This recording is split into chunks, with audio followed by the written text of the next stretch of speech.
नमस्कार दोस्तों, मैं बाबूराम पटेल आप सबका अपने YouTube चैनल बायोलॉजी जोन में आज एक बार फिर से स्वागत करता हूं।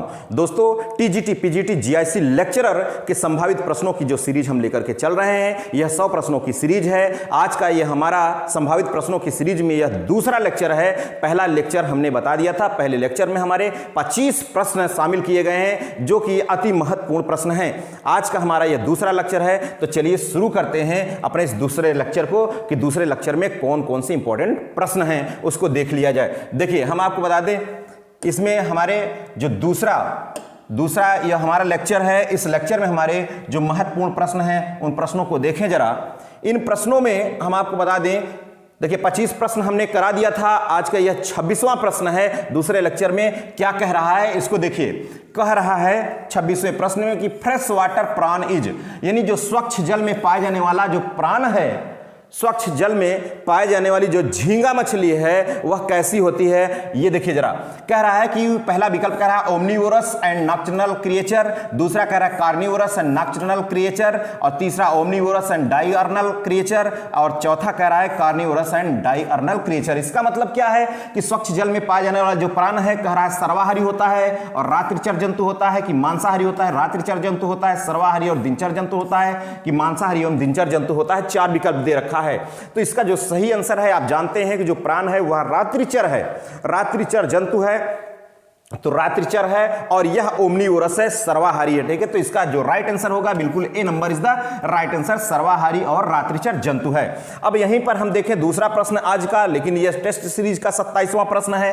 क्या कह रहा है? द बॉडी ऑफ एडल्ट प्राण इज डिवाइडेड इनटू, जो प्रौढ़ प्राण का शरीर होता है कितने खंडों में विभाजित होता है, प्रौढ़ प्राण का शरीर कितने खंडों में विभाजित होता है, यह कह रहा है। कह रहा है पहला विकल्प कि 18 खंड में, कि 19 खंड में, कि 20 खंड में, कि 21 खंड में, कितने खंडों में विभाजित होता है, यह आपको बताना है। देखिए जरा, हम आपको बता दें कि इसका जो राइट आंसर है, बिल्कुल जो प्राण होता है, झींगा मछली होती है, उसका पूरा शरीर जो होता है 19 खंडों में विभाजित होता है, 19 खंडों में विभाजित होता है। तो इसका राइट आंसर क्या है? B is the right answer, B is the right answer. अब देखिए, हम आपको बता दें कि जो आज का हमारा तीसरा प्रश्न और इस टेस्ट सीरीज का बिल्कुल आज का 28वां प्रश्न है, तो वह 28वां प्रश्न क्या है उसको देखें जरा। ये 28 नंबर प्रश्न क्या कह रहा है भाई? 28 नंबर प्रश्न देखिए, 28 नंबर प्रश्न क्या कह रहा है इसको ध्यान दीजिए। 28 नंबर प्रश्न में कह रहा है कि the total number of appendages present in प्राण, यानी प्राण में पाए जाने वाले उपांगों की संख्या, प्राण में पाए जाने वाले अपेंडेजेस उपांगों की संख्या कितनी जोड़ी होती है। पहला ऑप्शन कह रहा है कि 16 जोड़ी, दूसरा 18 जोड़ी, और तीसरा कह रहा है 19 जोड़ी, और चौथा कह रहा है 14 जोड़ी। ठीक है, 16, 18, 19, 14, तो कितनी जोड़ी होती है हम आपको बता दें। इसमें जो खंड होते हैं टोटल हम आपको अभी बताया कि उसका 19 था, तो इसमें जो अपेंडेजेस की संख्या होती है, तो बिल्कुल सी इज द राइट आंसर, 19 जोड़ी होते हैं अपेंडेजेस। ठीक है, कितने जोड़ी होते हैं मेरे दोस्त? तो 19 जोड़ी अपेंडेजेस होते हैं इसमें। अब 29 नंबर क्या कह रहा है? 29 नंबर को देखिए जरा। 29 नंबर क्या कह रहा है? कह रहा है the sex of prawn can be identified by observing which of these appendages, यानी निम्न में से किन उपांगों को देखकर, किस उपांग को देखकर प्राण के लिंग को पहचाना जा सकता है, यह कह रहा है। किस उपांग को देखकर प्राण के लिंग को पहचाना जा सकता है, आज का यह प्रश्न है।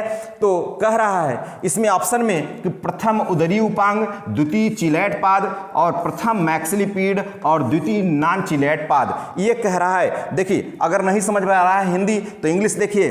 First abdominal appendages, second chelate leg, first maxilliped और सेकेंड नॉन चिलैट लेग। तो इसका जो सही आंसर है वह क्या होगा, आपको बताने होंगे इसका राइट आंसर क्या होगा। देखिए, हम आपको बता दें इसमें जो भिन्नता होती है, द्वितीय चिलैट पाद ये थोड़ा सा बड़ा होता है, मजबूत होता है। ठीक है, बड़ा और मजबूत होता है, किसमें? मेल में। ठीक है, मेल में बड़ा और मजबूत होता है, तो इसका यह राइट आंसर है सेकेंड चिलैट लेग्स। ठीक है, आज का जो अगला प्रश्न है, अगले प्रश्न को देखते हैं कि अगला प्रश्न क्या कह रहा है। प्रश्न नंबर टेस्ट सीरीज के आगे हम क्रम में जो चल रहे हैं, यह 30वां प्रश्न है।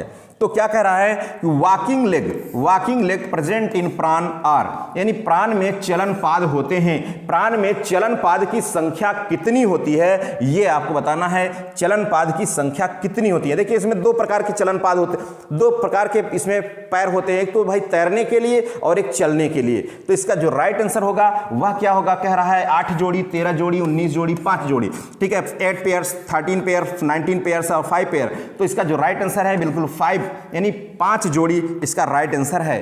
5 जोड़ी प्राण में जो चलन पाद होते हैं, कितने जोड़ी होते हैं? 5 जोड़ी होते हैं चलन पाद प्राण में, ठीक है। अब देखिए अगला प्रश्न हमारा क्या कह रहा है, प्रश्न नंबर अगला देखिए क्या कह रहा है, कह रहा है a monograph on Palaemon malcolmsonii was written by, Palaemon malcolmsonii पर एक मोनोग्राफ लिखा गया था। किसके द्वारा लिखा गया था? पैलिमोन मैल्कोम सोनी पर एक मोनोग्राफ किसके द्वारा लिखा गया था? कह रहा है कि S.N. दास द्वारा, S.P. पटवर्धन द्वारा, रोनाल्ड रास द्वारा, P. महेश्वरी द्वारा। तो इसका जो राइट आंसर है वह बिल्कुल क्या होगा? तो इसका जो राइट आंसर है बिल्कुल हम आपको बता दें, बीज the right answer S.P. Patwardhan द्वारा, S.P. पटवर्धन द्वारा यह इसका राइट आंसर है, ठीक है। अब देखिए अगला प्रश्न क्या कह रहा है, 32 नंबर, इन प्राण statocyst is present with in, यानी प्राण में स्टेटोसिस्ट उपस्थित होता है। स्टेटोसिस्ट किसमें उपस्थित होता है? प्राण में, ठीक है। जो इसका बैलेंसिंग ऑर्गन होता है और इक्विलिब्रियम ऑर्गन होता है, कुल मिलाकर कहें तो ये किस पर उपस्थित होता है? प्राण में स्टेटोसिस्ट किस पर उपस्थित होता है? कह रहा है मैंडिबल्स में और मैक्सिला में, एंटीन्यूल्स में और एंटीना में। तो इसका जो राइट आंसर है 32 का, ये बिल्कुल सी इज द राइट आंसर, एंटीन्यूल्स में। किस में होता है भाई? एंटीन्यूल्स में होता है स्टेटोसिस्ट, एंटीन्यूल्स में स्टेटोसिस्ट उपस्थित होता है। और अब देखिए अगला प्रश्न क्या कह रहा है भाई, अगले प्रश्न की तरफ चलते हैं। क्या कह रहा है अगला प्रश्न, उसको भी देखा जाए। देखिए अगला प्रश्न क्या रहा है, ये रहा अगला प्रश्न। कह रहा है in prawn the non चिलैट legs are, प्राण में नॉन चिलैट पाद होते हैं। प्राण में नॉन चिलैट पाद हैं, कौन कौन से हैं प्राण में नॉन चिलैट पाद? First and second pair of leg, 5 pairs होते हैं कुल मिला के जो पौध होते हैं, प्लियोपॉड्स होते हैं। तो इसमें कह रहा है कि नॉन चिलैट पाद कौन कौन से होते हैं? तो प्रथम एंड सेकेंड कह रहा है, first and second pairs of leg, first second and third pairs of leg, second third and fourth pair of leg, third fourth fifth pair of leg. तो इसका जो सही उत्तर है बिल्कुल डी ही सही उत्तर है। तृतीय, चतुर्थ और पंचम पाद ये जोड़ी होते हैं, नॉन चिलैट कहलाते हैं। और चिलैट लेग होते हैं फर्स्ट एंड सेकेंड चिलैट लेग्स होते हैं, जबकि थर्ड, फोर्थ और 5 क्या होते हैं? नॉन चिलैट होते हैं। अब अगला प्रश्न क्या कह रहा है, all the body appendages of Palaemon और, निम्न में किसके अलावा झींगा मछली के सभी उपांग बाइरेमस होते हैं? बहुत ही इंपॉर्टेंट क्वेश्चन है, बहुत ही इंपॉर्टेंट क्वेश्चन है कि निम्न में से किसके अलावा झींगा मछली के सभी उपांग बाइरेमस होते हैं। देखिए जरा 34 नंबर का क्वेश्चन बहुत ही ज्यादा इंपॉर्टेंट है, ठीक है। 34 नंबर का क्वेश्चन जो है बहुत ही ज्यादा इंपॉर्टेंट है मेरे दोस्त, इसको आप ध्यान रखिएगा कि किसके अलावा झींगा मछली के सभी उपांग बाइरेमस होते हैं। कह रहा है एंटीन्यूल्स, मैंडिबल्स, मैक्सिली और एंटीना। तो इसका जो सही उत्तर है एंटीन्यूल्स, ठीक है। एंटीन्यूल्स बाइरेमस नहीं होता है, यूनिरेमस होता है, ठीक है। यह बाइरेमस नहीं बल्कि कैसा होता है? यूनिरेमस होता है। कैसा होता है मेरे दोस्त? यूनिरेमस होता है, ठीक है। चलिए अगला प्रश्न क्या कह रहा है, अगले प्रश्न की तरफ चलते हैं हम। अगले प्रश्न की तरफ देखते हैं क्या कह रहा है अगला प्रश्न। देखिए अगला प्रश्न है, कह रहा है, देखिए कह रहा है the prawn adjust their compound eye to form, यानी प्राण अपने संयुक्त नेत्रों को व्यवस्थित कर बनाता है। क्या बनाता है? अपने नेत्रों को संयुक्त करके व्यवस्थित करके क्या बनाता है? एपोजिशन प्रतिबिंब, सुपरपोजिशन प्रतिबिंब, दोनों एपोजिशन एंड सुपरपोजिशन प्रतिबिंब, उपरोक्त में से कोई नहीं। देखिए apposition image, superposition image, both apposition and superposition, तो बिल्कुल यही इसका सही उत्तर है। C number is the right answer. दोनों एपोजिशन सुपरपोजिशन दोनों बनाता है, एक तो दिन के समय में बनाता है और दूसरा किसके समय में? रात्रि के समय में बनाता है, ठीक है। चलिए अब अगला प्रश्न देखते हैं, अगला प्रश्न क्या कह रहा है भाई। अगला प्रश्न की तरफ हम बढ़ते हैं। ये रहा अगला प्रश्न, कह रहा है in prawn the appendix masculina is found on, यानी प्राण में अपेंडिक्स मैस्कुलाइना पाया जाता है। किसमें पाया जाता है? प्राण में अपेंडिक्स मैस्कुलाइना किसमें पाया जाता है? नर के प्रथम प्लियोपॉड पर, नर के द्वितीय प्लियोपॉड पर, मादा के प्रथम प्लियोपॉड पर, मादा के द्वितीय प्लियोपॉड पर। तो किसमें पाया जाता है? इसका सही उत्तर क्या होगा? देखिए कहां पाया जाता है इसका राइट आंसर। देखिए first pleopod of male, second pleopod of male, first pleopod of female, second pleopod of female. तो इसका जो राइट आंसर है बिल्कुल B is the right answer. यह पाया जाता है सेकंड प्लियोपॉड ऑफ मेल। प्राण में अपेंडिक्स मैस्कुलाइना कहां पाया जाता है? बिल्कुल होता है नर के द्वितीय प्लियोपॉड पर, नर के द्वितीय प्लियोपॉड पर। अगला जो हमारा प्रश्न कह रहा है, क्या कह रहा है 37 नंबर का, कि इन पैलियोमॉन फर्टिलाइजेशन इज, यानी झींगा मछली में निषेचन होता है। झींगा मछली में निषेचन कैसा होता है? ठीक है, तो इसमें निषेचन जो होता है मेरे दोस्त कह रहा है आंतरिक होता है कि बाह्य होता है, कि दोनों बाह्य एवं आंतरिक, इनमें से कोई नहीं। तो कौन सा होता है? हम आपको बता दें मोस्टली इसमें जो फर्टिलाइजेशन होता है वह एक्सटर्नल होता है, एक्सटर्नल अथवा इन सिटू फर्टिलाइजेशन होता है। ठीक है, तो इसका जो राइट आंसर होगा बिल्कुल B is the right answer, external. ठीक है, कैसा होगा मेरे दोस्त? एक्सटर्नल बाह्य। इसका B number is the right answer. भाई अगले प्रश्न की तरफ चलते हैं। अगला प्रश्न देखते हैं क्या है अगला प्रश्न। देखिए अगला प्रश्न क्या कह रहा है, इसको भी देखा जाए। ये रहा अगला प्रश्न, क्या रहा है? द डेवलपमेंट इन प्रान इज, यानी झींगा मछली में विकास होता है। झींगा मछली में विकास होता है, कैसे होता है?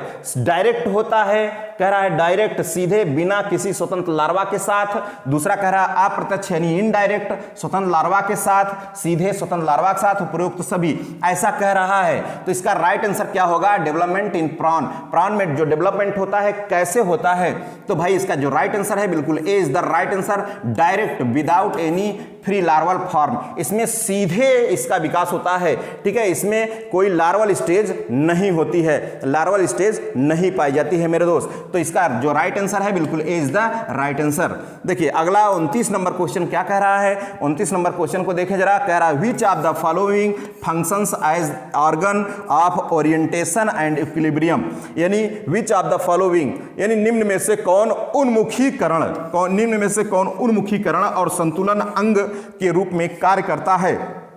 कौन जो है उन्मुखीकरण और संतुलन अंग के रूप में कार्य करता है? इसको देखिए जरा, कौन कार्य करता है मेरे दोस्त? कह रहा संयुक्त नेत्र कंपाउंड आई। दूसरा कह रहा है स्कैफोग्नैथी और एक्सोपोडाइट और स्टेटोसिस्ट। तो बिल्कुल इसका जो राइट आंसर है बिल्कुल डी है, स्टेटोसिस्ट। स्टेटोसिस्ट ही उन्मुखीकरण और संतुलन अंग जैसा कार्य करता है। ठीक है, चलिए अगले प्रश्न को देखते हैं। अगला प्रश्न क्या कह रहा है? अगले प्रश्न की तरफ बढ़ते हैं। तो ये रहा अगला प्रश्न, कह रहा है कि अगला प्रश्न है द रिस्पायरेटरी पिगमेंट इन प्रान इज, प्राण में पाया जाने वाला श्वसन रंजक है। प्राण में पाया जाने वाला श्वसन रंजक क्या है? कह रहा है हीमोग्लोबिन है, हीमोसाइनिन है, दोनों हीमोग्लोबिन हीमोसाइनिन है, इनमें से कोई नहीं। तो इसका राइट आंसर क्या होगा भाई? हीमोग्लोबिन होगा कि हीमोसाइनिन होगा कि बोथ होगा, हीमोग्लोबिन हीमोसाइनिन कि नन ऑफ दीज? तो इसका जो राइट आंसर है B is the right answer, haemocyanin. इसमें जो श्वसन रंजक होता है वह हीमोसाइनिन होता है, श्वसन रंजक हीमोसाइनिन होता है। 40 नंबर का क्वेश्चन जो है B is the right answer. चलिए अगले प्रश्न की तरफ चलते हैं भाई। ये रहे प्राण के अच्छे खासे प्रश्न।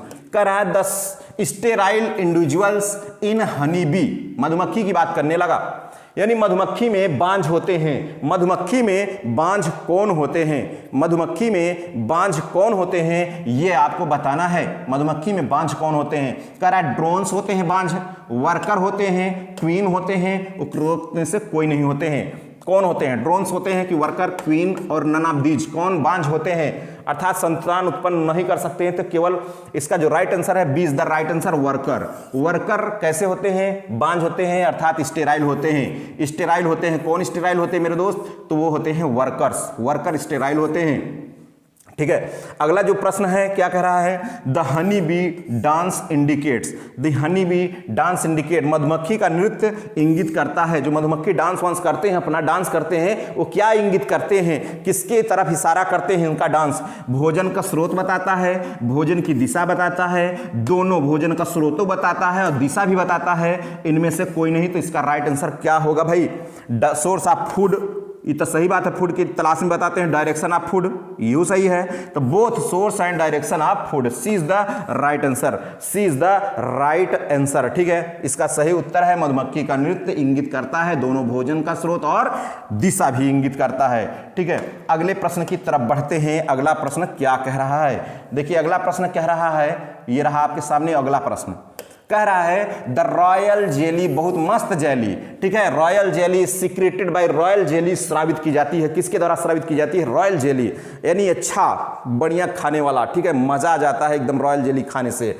तो कह रहा किसके द्वारा स्रावित की जाती है, रानी मक्खी स्रावित करती है कि श्रमिक स्रावित करता है कि ड्रोन स्रावित करता है कि उपरोक्त सभी स्रावित करता है, कौन स्रावित करता है, ऐसा कह रहा है कि रॉयल जेली खाती कौन खाती है, रानी मक्खी खाती है रॉयल जेली, लेकिन स्रावित करने का काम कौन करता है, इसको स्रावित करने का काम कौन करता है, तो इसको स्रावित करता है श्रमिक। ठीक है, कौन, श्रमिक अर्थात वर्कर्स, वर्कर्स स्रावित करते हैं किसको, रॉयल जेली को। खाने का काम कौन करती है, खाती है रानी क्वीन, क्वीन बैठकर आराम से रॉयल जेली खाती है, वीआईपी भोजन।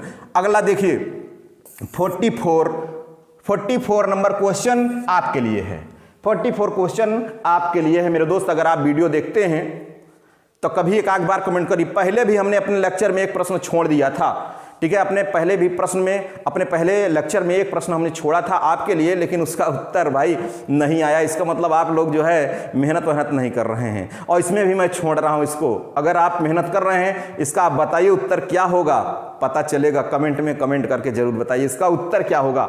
ठीक है, क्या कह रहा है, मधुमक्खी में अर्धसूत्री विभाजन होता है। लो भैया, अर्धसूत्री विभाजन कहां किस समय होता है, केवल शुक्राणु जनन के समय, दूसरा कह रहा केवल अंडाणु जनन के समय, तीसरा दोनों शुक्राणु एवं अंडाणु जनन के समय, इनमें से कोई नहीं। तो इसका राइट आंसर हम नहीं बताएंगे मेरे दोस्त, आप बताएंगे। ठीक है, कमेंट करके, इसी में कमेंट करके आपको बताना है। ठीक है, अगला देखिए, अगला क्या कह रहा है भाई, अगला जो प्रश्न है वो क्या कह रहा है, ये रहा अगला प्रश्न। अगला प्रश्न कह रहा है कि the mouth part of honey bee is, मधुमक्खी के मुखांग होते हैं, कैसे होते हैं, कृंतक प्रकार के, च्यूइंग प्रकार के, च्यूइंग और लैपिंग प्रकार के, बाइटिंग और च्यूइंग प्रकार के। कैसे होते हैं, cutting type, chewing type, chewing and lapping और बाइटिंग एंड च्यूइंग टाइप किस प्रकार का होता है आपको बताना है। ठीक है, इसमें मुख्य किस प्रकार के होते हैं, मुखांग। ठीक है, तो देखिए इसका जो राइट आंसर होगा बिल्कुल सी, च्यूइंग और लैपिंग प्रकार के, chewing and lapping type is the right answer. Honey bee का माउथ पार्ट होता है, हनी बी का माउथ पार्ट होता है। हमारे इस दूसरे सीरीज में आज हम यहीं तक प्रश्नों को रखते हैं, फिर आपसे मिलेंगे अपने नेक्स्ट सीरीज के साथ। तो आज यहीं तक। आपको हमारा ये वीडियो कैसा लगा कमेंट बॉक्स में कमेंट करके जरूर बताइएगा। ठीक है, ज़्यादा से ज़्यादा वीडियो को आप शेयर कर दें थोड़ा सा भाई, अगर चैनल पर नए हैं तो चैनल को सब्सक्राइब भी कर लें। चलिए आज के हमारी इस वीडियो में बस यहीं तक, फिर मिलेंगे नेक्स्ट वीडियो के साथ। Okay, thank you.